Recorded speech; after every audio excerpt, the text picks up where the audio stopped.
Alongside me, as always, our producer, Raven Knight. Tonight, we are not chasing shadows. We're not asking what's hidden in the dark. We're asking something much deeper. Something most people never stop to consider. As investigators, we travel. We walk through places where history still breathes. Places like the battlefields of Gettysburg. Our homes like the Sally House. You ever been? Chris, you ever been to Sally House? No, I haven't been to the Sally House. That's all right. Well, we'll get you there. And people say the same thing. It feels heavy. There's something here. And maybe they're right. But what if? It's not about who is there. What if it's about what happened there?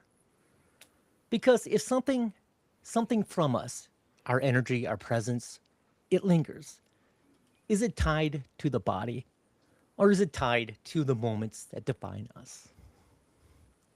This episode is brought to you by Unbox Media LLC, where stories just don't get told, they're experienced. And tonight's show is proudly supported by Shaker Cigar Bar in Milwaukee, Wisconsin, where history lingers in the air. Every visit feels like stepping into another time. And also the Hudson House in Ironton, Minnesota, where atmosphere, character, and stories of its own just beyond the door. Wonderful barbecue.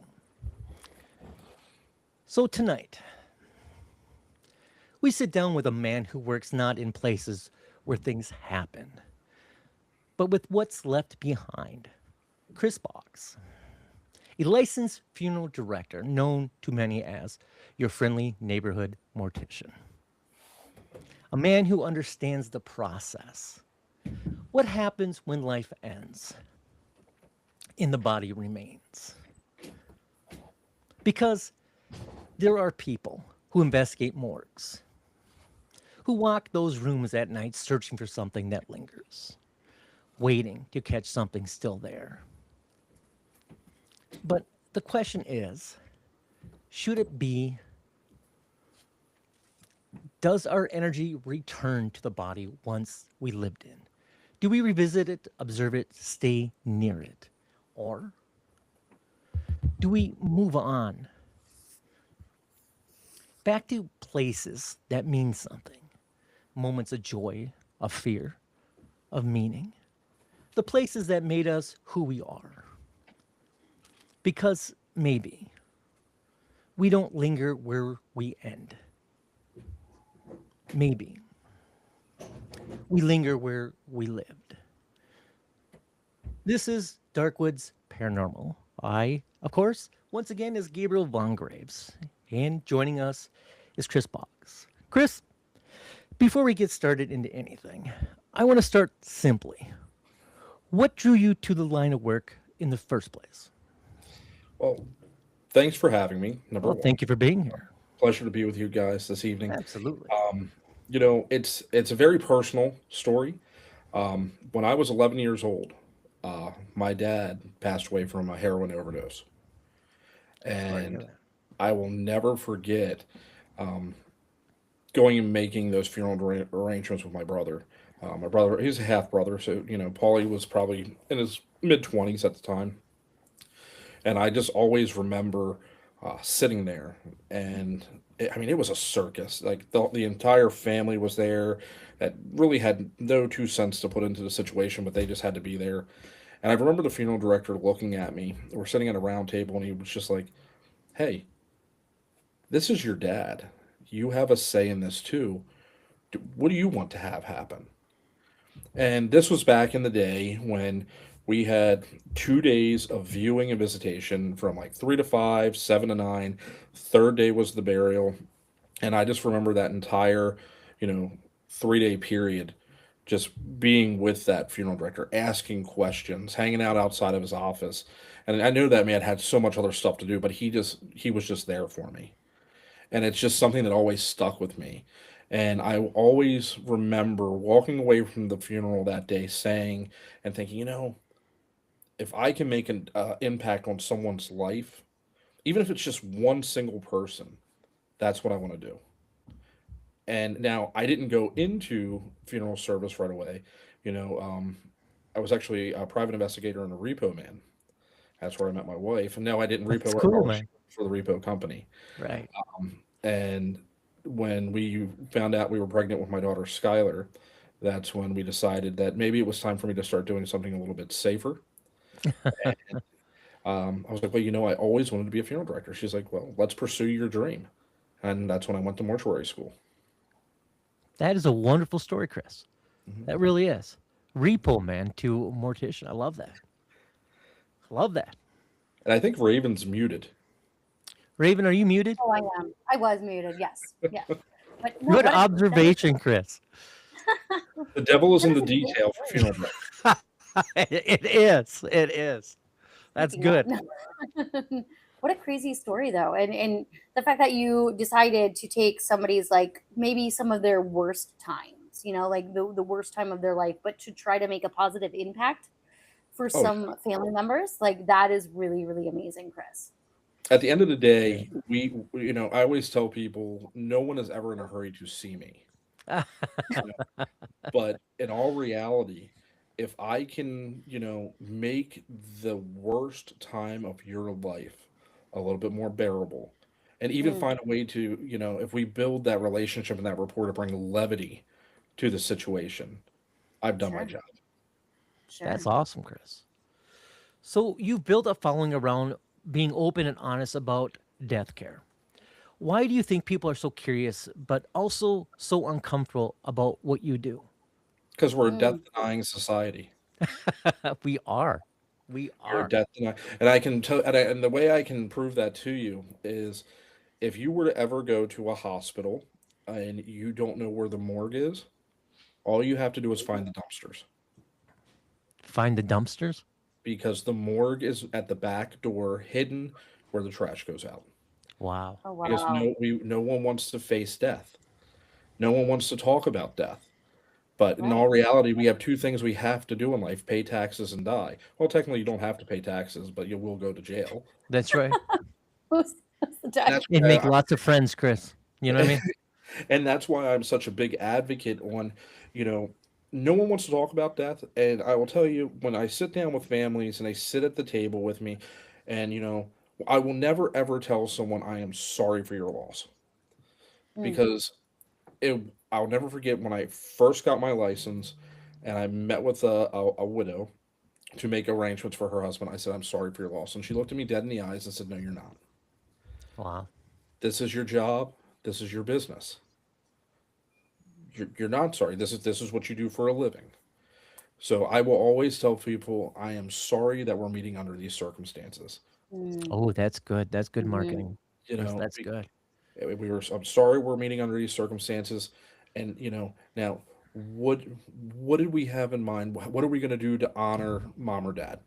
And they'll look me in the Mm, eye, and there's an awkward silence. And if there's multiple siblings, they'll look at one another and they'll say, "I don't know.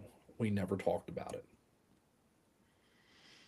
So right. how do you start that conversation then? Well, and that's when we literally I honestly divert because it's not a business transaction to me. I don't even go into, well, do you want to be buried? Do you want to be cremated? Do you want natural organic reduction? Do you want alkaline hydrolysis? Do you want green burial? That's not what it is. It's I always sit there and I say, you know what? Tell me about Sarah. Tell me about her. Tell me about John. I want to know your loved one. I want to know who I'm caring for. And as we start to talk and we go down the road of memories and things like that, then we start figuring out, no, you know what, we don't need to rush this. Maybe direct cremation now is not what we want to do. We now want to do something to honor that person. We want to slow down. We want to remember. We want to have the grieving process. Mhm. So That's great. it sounds cliche, but I want to know about the people. I want to know their story. And that's where, I get a lot of people that ask me, well, what's the craziest thing that ever happened at the funeral home to you? Is it haunted, or do you hear voices? Do you hear this? Do you hear that? And I have, I'll share with you my theory. I don't believe that the spirit is at the funeral home. I believe the spirit is, if they pass away at their home, the spirit's there with their family. Or, God Mhm. forbid, if it was a traumatic passing or something, that there could be trauma to where the spirit's attached to that scene. Mhm. But at the funeral home, like, no one wants to come spend time with me at the funeral home. So why would the spirit want to spend time with me at the funeral home? Right. I'm sure there's better things to do in life or in the afterlife. Right. Chris, what is one misconception people have about the work that you do, and and they usually completely get it wrong? Mm. That everything I do is for the dead. Oh, Everything I do is actually for the living. we honor the living, not the dead. I love that. Love that. Yeah. Because the funeral is not for the deceased. That's right. The funeral is for the family. It's, uh, Elizabeth Kubler-Ross came up with, the um, five stages of grief: denial, anger, bargaining, acceptance, and I can't remember the last one. Oh my goodness! But Four out of there is a five's not bad, Chris. exactly. I haven't had to pull that one out since Mortuary scored the national award. Right. I think you did great, man. But there is a whole process to the grief process. Mhm. And when you short something out of that process, that's where complicated and disenfranchised grief come into play. And Mhm. you may years down the road finally have that surface, and you're not able to cope with it properly because the deceased isn't there. Um, I'm a big proponent of, actually, even if you don't have a full view, or like a full funeral or anything like that, I am a big proponent of coming to the funeral home and seeing your loved one last time. Just for, even if Mhm. there's no embalming, it's just a private family moment, a couple people, whatever. Because um, there was a this case study done. There was a nightclub, and I want to believe Massachusetts, the Coconut Grove fire, to where there was a fire at this nightclub and multiple people passed away. But the survivors had such a hard time coping because they never saw the deceased. They never saw the bodies. Mhm. Closure. Mhm. Exactly. And see, I don't like that word either. Okay. Because, and I'll explain to you why, you never get closure. You gain acceptance. Ah, Mm. Because oh, life that's deep. changes. Right. Life Yeah. changes. You never close the door on that loved one. You've accepted that they've moved on. And at that point, you've gained acceptance to the loss. Wow. That's very That's good, Chris. really that is very interesting. And, So I wanna pop in and ask you, dealing with death all the time. I mean, this is what you do, day in, day out. What has that taught you then about life? What have you learned? and again, funeral directors, morticians, we look at life completely different, I think. I think we have a different appreciation because we Mm. realize how short life can be. I mean, I have had the honor of serving families where the deceased have been well over 100, and I've Wow. had the unfortunate experience of having to serve families where we're talking babies, Yeah. Mhm, you mhm, know. Mhm. Um, mhm.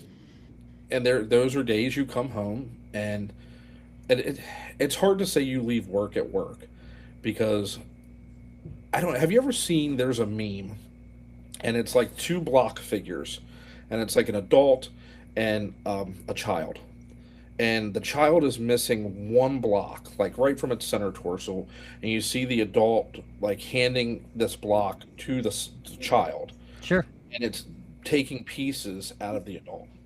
I feel like Mhm. every family that we serve, a good funeral director gives a piece of their self to that family each time.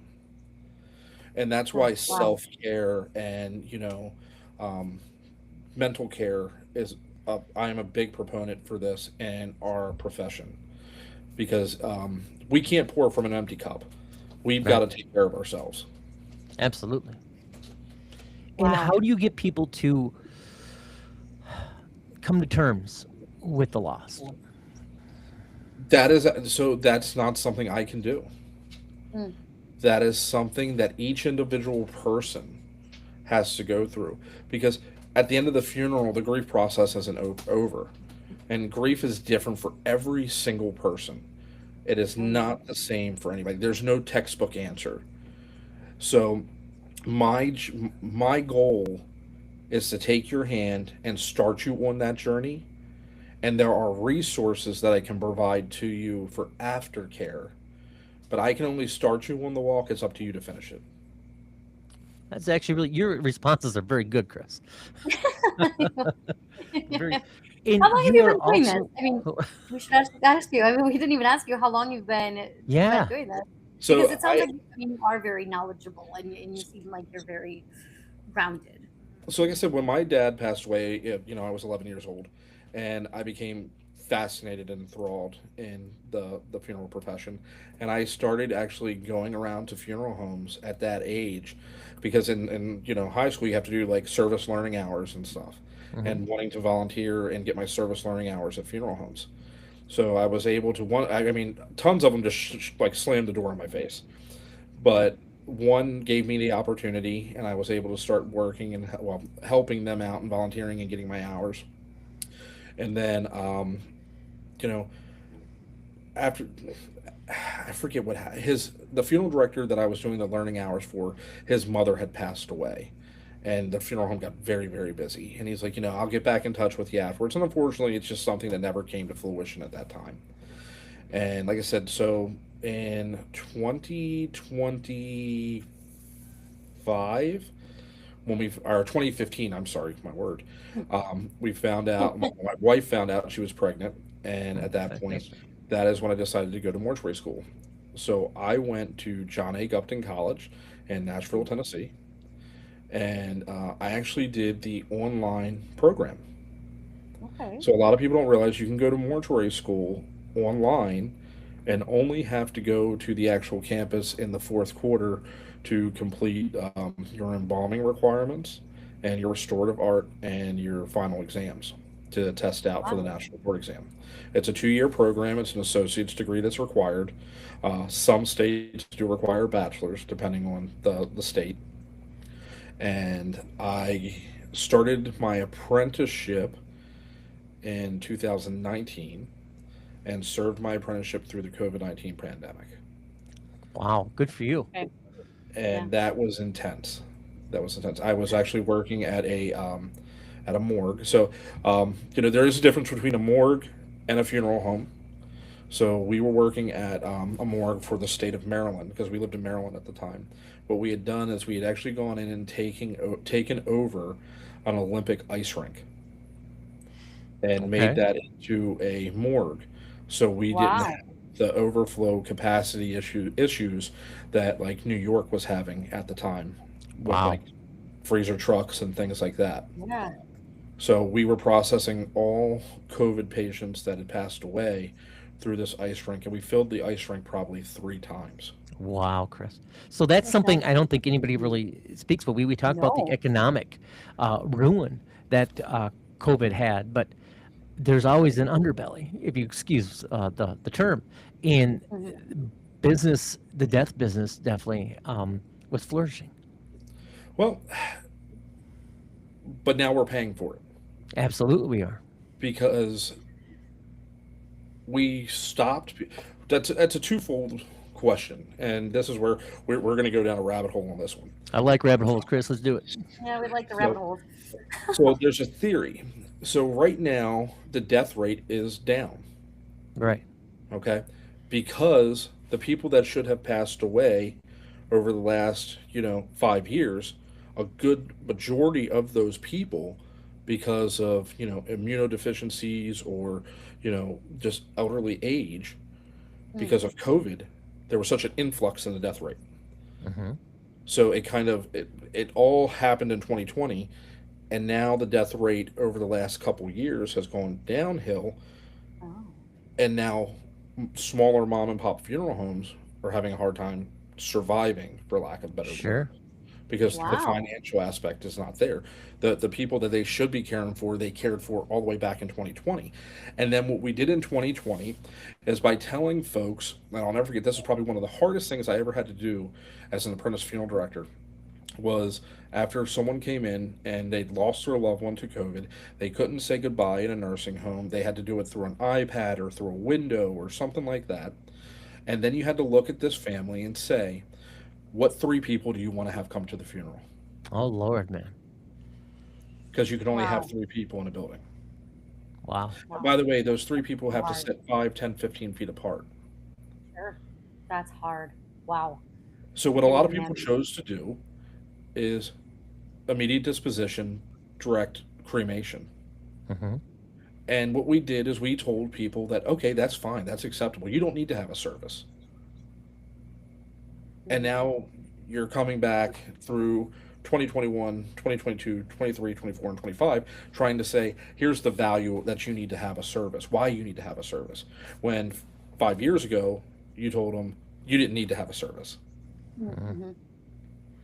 And a lot of people are paying the price for that because they just wanted the quick, we got to get, we've got to get people in and out. We got to get people in and out. And, that's not what this is about. Mhm. It's sitting there explaining to folks, yes, let's do this, but let's also plan for once restrictions are lifted, let's still have a celebration of life. Let's do something to recognize the loss. Well, no, we don't need to do that. Mhm. Hmm. So we devalued the value, purpose, and benefit of the funeral at that Wow. time. And now, Absolutely. and now, and that's why I do what I do, is I try to educate the value, purpose, and benefit of the funeral. Wow. That's So I think that's an economic resource we forgot about during COVID was devaluing, funerals in and out. I know when my father died around that time, and I had to wear a mask, and I didn't get a chance to he didn't get a chance to see me there because I was wearing a stupid mask, and I'll always remember that, um, and and it always bothered me. It always will bother me that the last moments with my father, I was wearing a mask, which didn't help, you know. It's, again, there is value in in in in the funeral.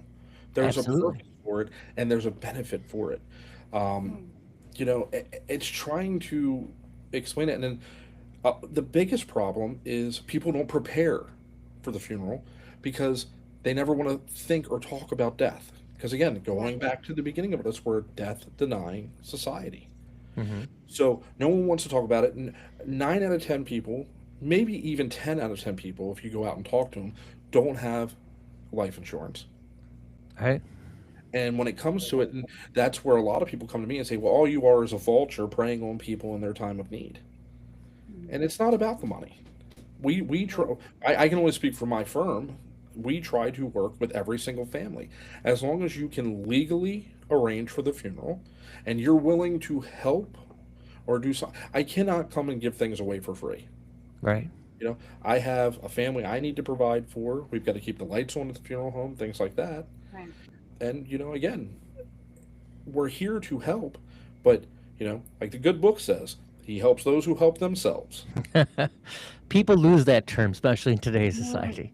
Yep. yeah. Going down the rabbit hole of COVID, that definitely has some value nowadays, I think. Oh, So absolutely. we're talking about funerals, and I want to know, and you might not know the answer to this question, but why do we have funerals? Is this as Americans, this is what we do? We have funerals. Other cultures have other things that they do to, you know, um, I don't want to say celebrate their dead, but that's kind of where my brain's going with the question. But what is, I guess, the history of having a funeral? Funerals go back to, I mean, do you know that when a whale passes away, that the pod of whales actually mourn and actually Mhm. bury that whale that passed away in the ocean.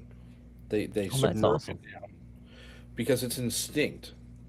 You cannot just turn your back to someone or someone that passes away and say we're not going to do anything. It's just Mhm. that's where people have complicated grief because that's what we do as a society. We say, "Oh no, that's bad. We don't need to look at that. We don't need to accept that." That no, just cremate and how many times have you heard, when I die, just put me in a trash bag, put me out back in the backyard, or put me in a Folgers coffee can. Don't worry about me. Well, you can't do that. You There has to be some type of recognition of the loss. And you can sit there and say, well, yeah, I know the person passed away and that's that. But in all reality, you have to work through that. So we as human beings, seeing is believing. Mhm. So going in and seeing your loved one or going in and seeing the urn and knowing that the cremated remains are in that urn, that is the first step to acceptance of the grief process. You know, Going back to, you know, Stone Age times, you will find where someone passed away that the body was encased with flowers Mhm. and covered properly. And it was a sign of reverence and respect. So we've always had some sort of quote unquote funeral, irregardless of whether it's humanistic or liturgical. There's always been something. That's amazing. So you're working with families during some of the hardest moments of their lives. What has that taught you about people, Chris? Mm. Oh, There's a- Sorry Whew, about that one, Chris. I mean, loaded question there, Gabriel. there. I mean, there is so much that I have learned that there are really nice people and there are really mean people, Hmm. and I have seen death bring the best out of folks, and I have seen death bring the worst out of folks. Sure. Um, a lot of times, it's well, we're going to do this, and when can I get the death certificates? And I need to file for this money or that money, or what am I getting out of what am I getting out of the will? That type of Right. stuff. Right. And you know, one of the main things I take away is that again, there are some people that are truly appreciative to the services that we provide and we bring to them, and there are other people that could care less. And I feel Sure. sorry for the folks that could care less because all Yeah. they're doing, I mean, they don't realize that they are shorting their self in the long run. Yeah. Wow. So I'm going to pop in here, Yeah. Gabriel, if that's okay with you. Absolutely. Kind of changing a little bit of the topic, but we're a paranormal podcast, so we do have to touch a little bit on paranormal. And I say that because you're saying that people like to pretend like death doesn't happen, but then there are people in the paranormal field that are searching, right? They're searching for the answers. They're searching for what happens after. You know, what do you think that is? Why do you think that some people, are very obsessed with trying to find the answers to what happens after death? Because again, it's the fear of the unknown, Mm-hmm. and I think we want to know, and I think the greatest fear would being if you pass away and there being nothing, or Right. you pass away and that's one of the things my wife is agnostic, and one of the things that she said she wishes that she could have a belief in something else, or a belief in the paranormal, things like that, because her fear is that when she passes away, what if she's just trapped in her brain Mhm. for eternity. Mm, That's actually very frightening. And it is.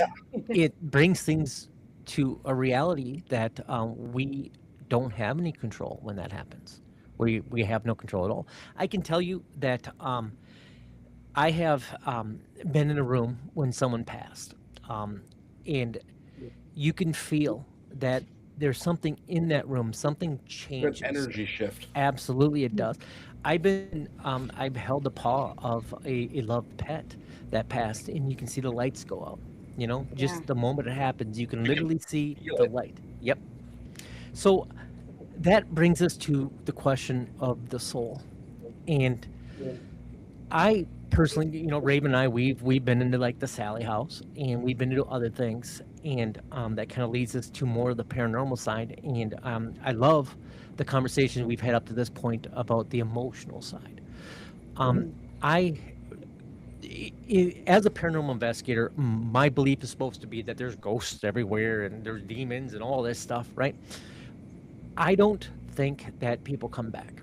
I think that a lot of noises, or we're in areas like people hanging out at morgues trying to find something scary.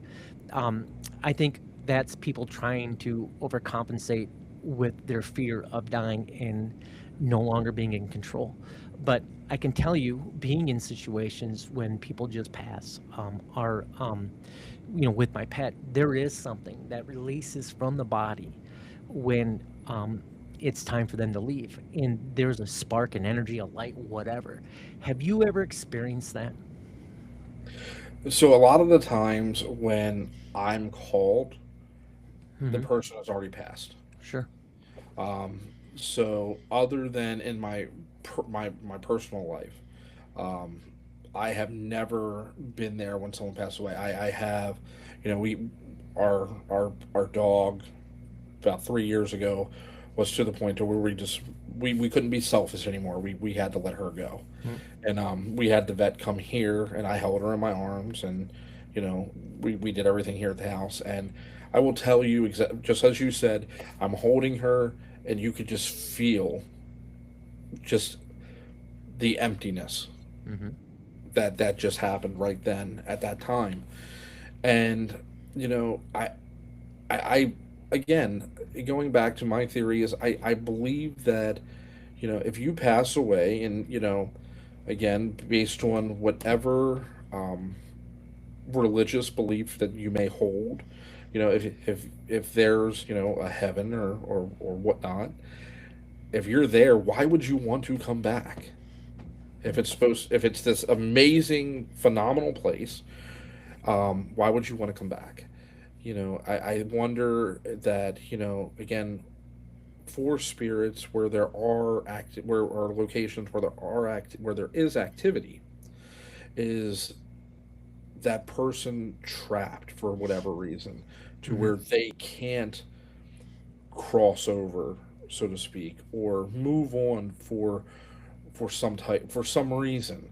Is it a trauma? Is it going back to the old school mentality of unfinished business? There, I think that's where we as investigators, that's where we should be focusing our time on. That's what we should be looking into. How can we help this person? Not, oh well, let's break out, the the Ouija board and open up the doors and Right. let Right. everybody in. So I think, and that's where I think we have a responsibility as investigators to do that, versus going out and, oh man, everything's demonic and we got to do this, we got to do that. We So call that the you, Zach Baggins of it all. yeah, That's what we call it. yeah, yeah. So you are a paranormal investigator as well, correct? Yes, Thank you, I'm a Gabriel. I was member of going to say the Black same thing. Lantern Paranormal out of Gettysburg, Pennsylvania. Gettysburg, man. That what a honorable and mysterious place. Gettysburg is Do a. you I mean, bel- we've had some really really great experiences, and again, one of the benefits I have being a member of Black Lantern is that we investigate twice a month, and it's a public investigation that we Hmm. host for the public. They can buy tickets and they can come to two of the most notoriously proven haunted locations in the United States: the Jenny Wade House and the National Homestead Orphanage. Which is Do crazy. you mind telling us a little bit about those locations for people that don't know what those locations are? Sure. So again, the Jenny Wade House is Mary Virginia Wade. The reason she's deemed Jenny Wade is it was actually misprinted in the newspaper when she passed away. They didn't print her first name, Mary. Okay. So that's the name Jenny Wade has stuck. Now, with Jenny was the only civilian casualty of the Civil War. Wow. Only civilian casualty. All other casualties were soldiers. Hmm. Jenny had gone to. So the best part about it is the Jenny Wade house is actually not Jenny Wade's house. It was her sister's house. Okay. Jenny's sister had just had a baby and she was bedridden. So her and her mother went to the home to be there with her and the baby. And they thought they would be safer there during the battle. Well, Jenny was actually in the kitchen making bread on the morning of July 3rd. And as she was kneading the bread for the soldiers, um, a sharpshooter's bullet went awry, went through the exterior door of the house and the kitchen door, striking her in the heart, and she died immediately there on the kitchen floor. Wow. Jenny's mother looked and saw it, was in a state of shock, just walked into the front parlor where they had brought the bed downstairs because her sister Georgia was on bed rest, and said, "Your sister's dead," and just was in a catatonic shock. Um, the soldiers heard the screaming from inside the house, came in, and they realized we've got to get this family out of here. And what they did is there was actually a unexploded ordnance that went through the house to the upper level, and the house is actually a duplex. So it went into the next door neighbor's house, and the soldiers took the butt of their rifles and broke out pieces of the brick wall to be able to get the family to go through the upstairs level, go down the back side of the house to where the Union was holding the high ground on Cemetery Hill. And they were able to put the family and Jenny's body in the basement and wait out the war with Wow. her body there. Um, so that I mean, that house is extremely active. Um, there's a young man, a little boy named Billy, that's on the second floor that we always get a lot of interaction with. And then across the street is the National Homestead Orphanage, which was developed after the war by a gentleman named Dr. Bournes. And the way it happened is Dr. Bournes was in a bar after the war, and a gentleman came in and had a picture of a man, a wife, and these young children. And they were trying to identify who this man was. It was a soldier that was killed in the war. And Dr. Bourne made it his passion, or made it his mission, to find out who this family was. And, he just felt bad for the children. Well, he finds the family. They're out in Philadelphia. And the wife of the deceased soldier offered to come back to Gettysburg because Dr. Bourne said he wanted to do something for all the children of the war, so started an orphanage. So this woman, it was fantastic. Everything's going great. Well, she comes to Gettysburg. She meets a guy. She decides she wants to move on with her life, get married. So her and her kids go on down the road. So this is where now Dr. Burns finds a woman by the name of Rosa Carmichael. She was the headmistress of the orphanage. Well, Rosa was a horrible human being. She would shackle these children in the basement. Wow. There, she would put them in wooden barrels up to their necks, submerged in water for long periods of time. The older children she would use as disciplinarians to abuse and beat the children. There was one confirmed body that was found on the property in the backyard, a shallow grave of a child.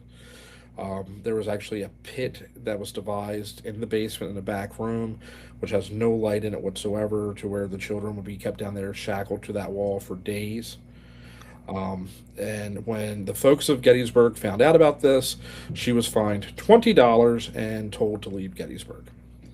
And what's interesting to find out is once Rosa eventually did leave Gettysburg, which didn't happen right away, she's completely gone off the books. There's no record of her again in history after her leaving Gettysburg.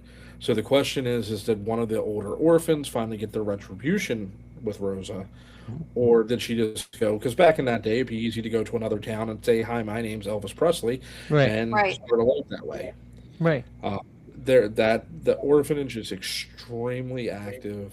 Um, the children, if you take like any type of trigger objects with like toys or anything, you get a lot of good interaction. But you do get, my daughter Skylar, she's 9, and when we go in and we investigate there, we do seem to get contact from Rosa that's very upset that a child is there.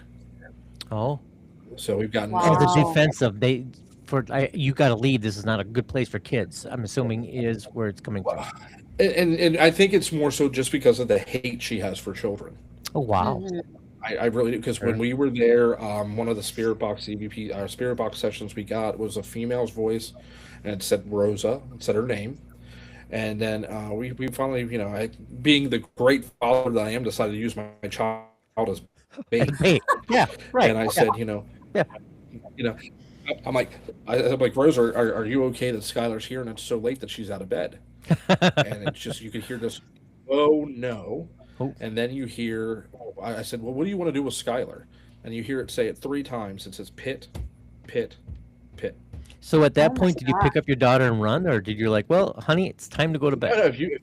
If you go to Skylar's Facebook page, it's Skylar B Parakit, Parakit. There's actually pictures of her actually in the pit, doing Oh, like with her camera doing investigations. so Oh my she's a God, tough girl. I Tyler. love that. I love that. Yeah. She's been alone in Penhurst, um, Wow. tons of different places. I was gonna say, tell Skylar she's my hero. Skylar, hi, you're a hero here. That's going to serve her well when she gets older. It's Wow. going to serve her very That well. or I'm gonna have to pay for a ton of therapy bills. It's a One or 50-50, the other. Chris. You know. The one thing you Oh don't my have to God. worry about is the boyfriend, sir. I think she can Oh, handle it's very serious that they still haven't found Jimmy Hoffa, and I can make you disappear. it. Good for you. Good for you. I love it. So I have to ask now. Wow. Me being the person that I am, I'm in a field for my day job that would be indifferent if, here I am being a paranormal host. You being a mortician and also being an investigator, I personally see that as to be an investigator, you have to respect the dead. Mhm. That's what part of it is. Has that ever crossed over into your working life negatively? I separate the two. Hmm. I really do. I was talking more about your customers, or people that come to you for the grieving Yeah, my process. family's the families. I don't. I'm never going to sit at the funeral home with a loved one in my care and try and Right, make right, communication with that person. No. Um, I I I don't try to you know entice family members into the paranormal field or anything like that. I keep the two completely separate. Even on my social media, I keep it very separate because again, that next thing you know, I have to maintain relationship with clergy and things right, like that, and you can imagine the rabbit hole I'd go down to driving to the cemetery with right, Father, right, Malone or whatever. right. Uh, so you were doing what on Friday night? But once again, I think you have to value life to appreciate death as an investigator. So I commend you on that because I don't think a lot of people could do both. Everybody And thinks that we're sleeping in coffins, and right, I, you're not our sleeping in house. coffins, Chris. Is that what you're saying? No, they're not that comfortable. Um, Okay. our houses are gothic, and Right, right, everything right, else, and that's I think people think when they think of funeral director or undertaker is the pale face, the right. Lurch. stovepipe Yeah. hat, you Right. know lurch, that type of thing, and it's like we are the farthest from that, because we are all about celebrating and honoring life. It's Absolutely. not just caring for the deceased is the small part of what I do. It's a very important part of what I do, and Right. there's a lot of science behind it. Hmm. But that is a small portion. Everything else I do is for the living. And the folks that get into it wanting, you get a lot of folks that are morbidly curious, that Mhm. want to get into it just for the embalming aspect because they think Mm. it's this, that, or the third, and they quickly come to quickly realize, one, that it's a lot of skill that's involved in that, Sure. and they don't want to dedicate the time to learning that skill. Or you get folks that, oh, I want to wear the fancy clothes and drive the Cadillac, and it weeds people out. Because here's the thing, this is not a 9 to 5 job. Death Mhm. doesn't stop at 5 p.m. It does not. Okay, and this is not a career. This is not a job. This is a lifestyle. There are so many times where I will be out with my family, and as soon as this rings, everything stops Yep. because someone else's world has just stopped. And now, Wow. regardless of Christmas morning, birthdays, you come home, you sit down. I got changed on Thursday night. I was sitting at the table eating dinner, got a text message, got dressed again, had to go back out, have to care. And this ended up being a person I've known for my entire life. The family called me to care for him. Oh my And I gosh. went out, went to the house, brought them into my care, went back to the funeral home, embalmed. Now I'd already been at the office all morning since 8:30, 9 o'clock. Got home at 5:30, had to go back out at 6. Got to their house, which is an hour away. Then went back to the funeral home. Then it's 11:22. I'm heading home, and I live about 45 minutes away from the funeral home. And then Wow. next morning, I'm up again because I had to go into the office, do paperwork. Then I had to drive back out to the house because I went out to the residence, sat down with them at their home, and made the arrangements. Wow. And it's not, you don't, I don't care if you've got 30 people that you're caring for right now. That family wants to feel like they are the only family that you are caring for, regardless of Absolutely, sir. and Absolutely. and it's a organization. It's a Mhm. juggling act. You're wearing multiple different hats. You're being a referee sometimes between Right. family Hmm. members. Right. You're being a counselor. You're being an event planner. Yeah. There are so many different parts to this than just dealing with the deceased. So Wow. I think you said it the best that you're in the live business. You're dealing with people absolutely, alive, and that's a misconception. Even I had when we were preparing to have the pleasure to talk to you. Is I was on the premise this is a business of the death, but it's a business of the living, and I think that's fantastic. There's people like you out there, Chris, that are willing to juggle that not for personal benefit, but for the benefit of another individual. That's a burden, sir, that not a lot of people are able to carry. And I think that's awesome. 100%. absolutely. So here, I got a question for you guys. So what Yeah, do we go? What are we going for an hour here? yeah, yeah. We Okay. we still have about 10, 12 minutes, Yeah. whatever, So whatever you want. last 10 minutes. Any question you've ever wanted to ask a funeral director, mortician, embalmer? Hmm. Anything you've ever wanted to know? Open book. Open book. Oh, Oh. Chris. Okay, Raven, do you want to go first, or do you want me just to Mhm. go out and do all the And no, the crazy? bodies do not sit up. They do not, but they do wiggle every now and then. No, Really? So correct. I live on a hobby Think of the farm. Lazarus effect. Okay. Well, I live on a hobby farm, and I've my animals when it's time gets processed here on the farm, and I do see nerves twitch and stuff like that. So my question, sir, is you are around so much death, and just by talking to you, it is very obvious that you never forget that, and you never forget that there's that dead person that is in your care is attached to a bunch of living people that are struggling, and that's something that I wasn't expecting, and that's fantastic, sir, that you think that way.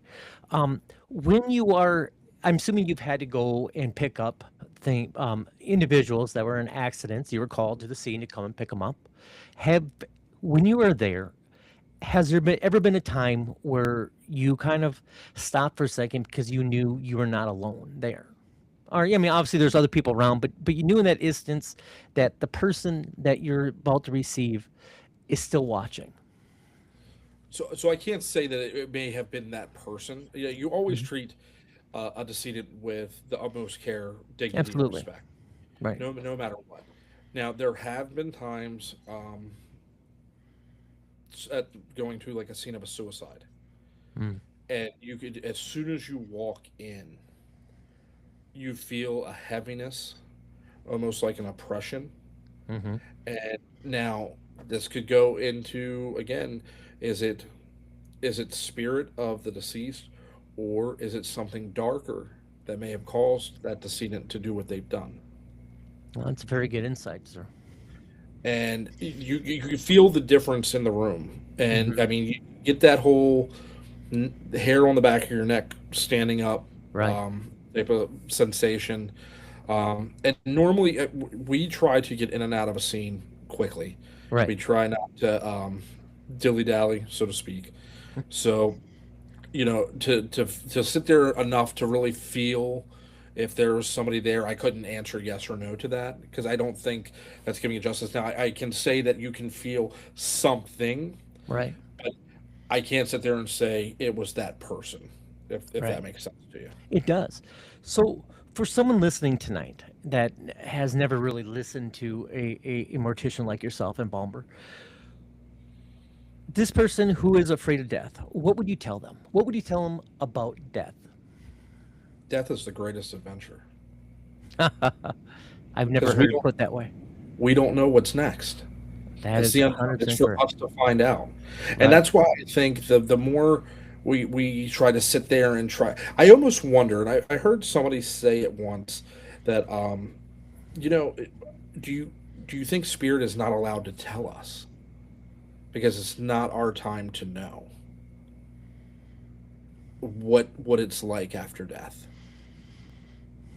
I like that answer a lot. Because think about it, as many investigators are out there, as many mediums as there Mhm. Yes. are, Right. um, wouldn't we know by now? We would. That's correct. We would. So why don't we? We're not supposed to. I 100% It's not believe our that too. place to know. Yeah, Right. we're not supposed to Right. find out. It's, you know, and that's where I believe our duty is to try to help, not poke, not prod, not provoke or Hmm. instigate. But our job is to try and how can we help? Like you go to like now Skylar doesn't go on the private investigations if we're called into a residence or something like that because I'm very guarded even with her um, because at her we don't know what we're going into. Right. So I rarely let her go to some place that we don't know what we're walking into. So that's why she does like the public's the Jenny Wade, certain public places. But if we're going into something where like the family is reporting that there's malevolent activity or something that could potentially be dark, it's like, yeah, you're Mhm. staying at home tonight. I do have that, I'm not going to put her in that type of baited Right. situation. Um, but when we go out and we're trying to help a family that is experiencing these activities or this stuff that's happening in their home to where they feel uncomfortable, it's our job to try and figure out, okay, one, is it something darker? Two, why is it something dark? And a lot of the times we find out that they were playing with something they should have been playing with and opened doors or Right. portals or things along Hmm. those Mhm. lines. And then it's we try to figure out how do we fix that? How do we cleanse this? How do we move things on? And a lot of times we find out people don't want to. People are intrigued by the paranormal, so they constantly want to do this or they want this happening in their home, but they don't want it being to the point to where they're scared. Right. Yeah. Yeah. They're like, oh, it's cool. I got a haunted house, or like but the biggest thing now is the trend on like haunted objects, like Oh Oh yes. purposely yeah. bring them into your That's home and dumb. things like that. Skylar made a connection with a young lady and her daughter out in Gettysburg last year, and there was a doll that Skylar like connected to, and it's been the coolest thing we've ever had. We actually she's here at our house, Oh wow. but she, she sits in the kitchen, and there's like a window. She's got a spot in the window there, and she it's very very peaceful, very down to earth. It's like they've connected, and it's interesting. It's weird. I can't explain it, but that was probably one of the coolest things I've ever seen while we were out investigating happening. Wow. That's very I have, cool. to, I have to ask you, Chris, what came first? Your want to do the profession that you're in, or your what you said, your lifestyle, not quite a profession, but what came first? Like, either was it that or the paranormal, or how did those two mingle? Like I've always been interested in the paranormal. It started. Let's go. All right, we gotta go back. Jason We gotta go way Hawes, back. everybody with ghost hunters on Right, sci-fi. Grant. You Yeah. know what I mean? That's where everything started. I mean, even going back through Paranormal State. Oh yes. Yeah. Ryan, I mean, even Lorraine Right. Moore was one. Those, and what was really interesting is I tried to get Skylar to be interested in watching Ghost Hunters. She's like, "Who is these? These are a bunch of old people. Like, why is everything green?" Right. And I'm Skylar, and she's like, "Why is it so pixelated? Did they not have 4K?" I'm like, "No, they didn't have 4K back then." And so I said, "Well, you know what?" And so I introduced her to Project Fear, and Yes. she fell in love. And I'll never forget. It was it was probably about 3 years ago, 4 years ago. It was around my birthday, and I was like, "Dad, what do you want to do for your?" She's like, "Daddy, what do you want to do for your birthay?" I was like, "I don't know." She's like, "Can we go? Can we go ghost hunting like they do on Project Fear?" And my heart just exploded, and I'm like, absolutely. So Let's I'm do that. Googling it. There's places out in Gettysburg. So we bought tickets, and we ended up going like every weekend throughout the summer, going on investigations out in Gettysburg. Well, that's And cool. it's just something that her and I have grown to love to do together. And she's only going to love to be with her dad for so long, so I might as well enjoy it while I can. Right. That's true. Well, you're still Yeah. cool, right, Chris? Well, and this is where again, life is short. It is. Enjoy the moments that you have, because you're not guaranteed tomorrow. I love that, Chris. How do people find you? You're such an inspiration when we're really talking are. to people, and people's kind of animate death and kind of how cool it is. But you have very reality driven aspect of it, that it does happen, and it's not for the dead, it's for the living that are living with the memories of their loved one. And I love that. That's fantastic. How do people find you, Chris? So you can find me on Facebook. It's Christopher Boggs, Boggs. Mortician. It's hyphen Mortician. You can find me there. I do morning coffee conversations with your friendly neighborhood morticians. I post every single morning. I've been doing that for the last 2 years. Good for you. Yep, you can. I do reels to where I even take you into the embalming room. You're never gonna. I'm never going to show you an embalming, Right. but I will show you the instruments that we use. I've done videos where I'm mixing embalming solution prior to me injecting, or actually embalming someone. Again, you never see the deceased. You can find me on the funeral home Facebook page, which is Wagner, Elfner, and Harkins Funeral Home. And then you can find me on TikTok, Chris Boggs Mortician, same as Instagram. And then, of course, you can always follow it. Now, the paranormal side, you're going to find everything it's on Skylar's page. That's Skylar, SKYLARB. And then her name is Parakit, Parakit. That's awesome name. She was given her name by, I don't know, Gina Benston and Okay. her husband or fiance Bob Christopher. They own Vortex Ghost Gear, and they're the ones that host Penhurst Paracon every year. I love it. Oh, how cool. And we went to Penhurst last year, and Bob was we did the investigations in the evening, and Skylar and Bob, something just clicked. So Bob and Gina are like her para grandparents, her para and Gina's name in the field is Para Fox, the Para Para Fox. Fox. Okay. And Skylar loves foxes too. So Gina said, "Well, you're my little kit," because a kid is a fox. So That's now awesome. we have the Para Fox, and then you have the Para Kit. Adorable. I like it. Don't I'm, you? just, I'm the cameraman and the chauffeur. I just get her where Right. she's going. Well, at least you know where you fit, Chris. That's always good. You got to know your role. You do. You do. And are you still doing your podcast, Chris? Yes, so we do As the Hearse Turns. We do This is that. a great name, by the way. Yes, Love This is we a do that. great As the name. Hearse Turns. It's me and actually my co-host is my boss. She owns the funeral home, Catherine. We do that once a month. We will be doing our next show on Tuesday, April the 7th at 6 p.m. Eastern Standard Time. And that's live on our Facebook page and our YouTube channel. Same name as The Hearse Turns. I love it. I That's love it. awesome. I And I love love your shirt, by the way, Chris. Better. Last responder. I like it. Yeah. Yes. Well, that goes back to Yes. COVID. That was my biggest thing. We didn't get any credit for anything. Nobody. No. It was all first responders, but nobody Right. talked about the funeral homes. Last responder. I love that. That's the thing. You are. It seems like you are in a career, or again, I don't even like to call it a career, but you're doing something that no one actually notices. I don't want to say notices, but or appreciates as much. But it seems like you are doing an amazing job of doing it.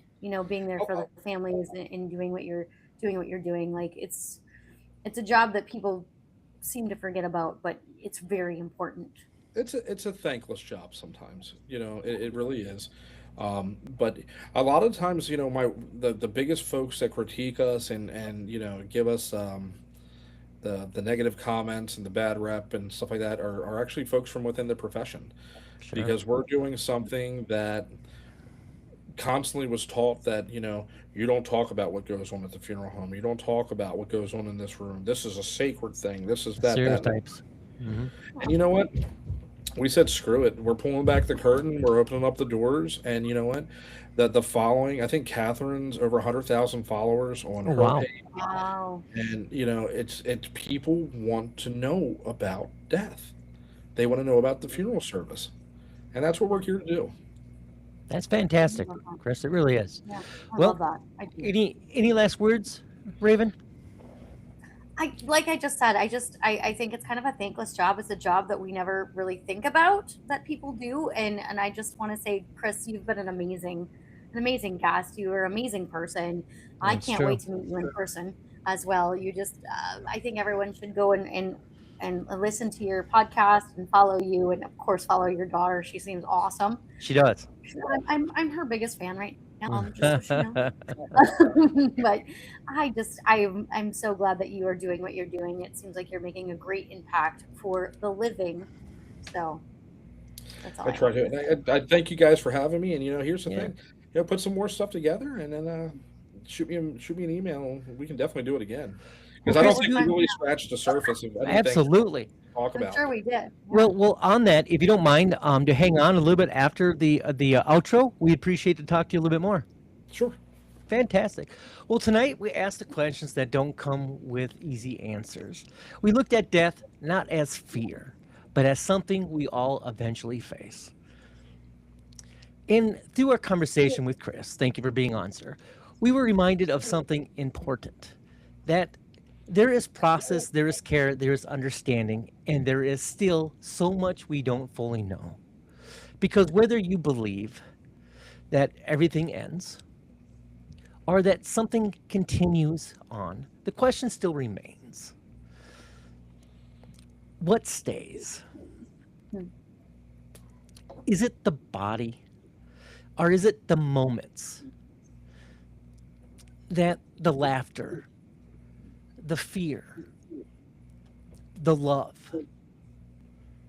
the experiences that shape us, defined us, stay with us long before the end ever came?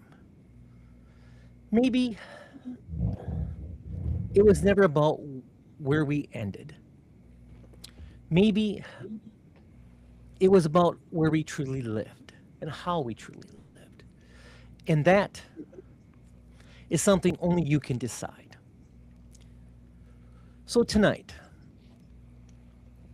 take a moment. Think about the places, the people, the memories that mean something to you. Because if anything that we learned tonight, it may not be where you leave this world. It may be where you gave it meaning. Stay aware, stay curious,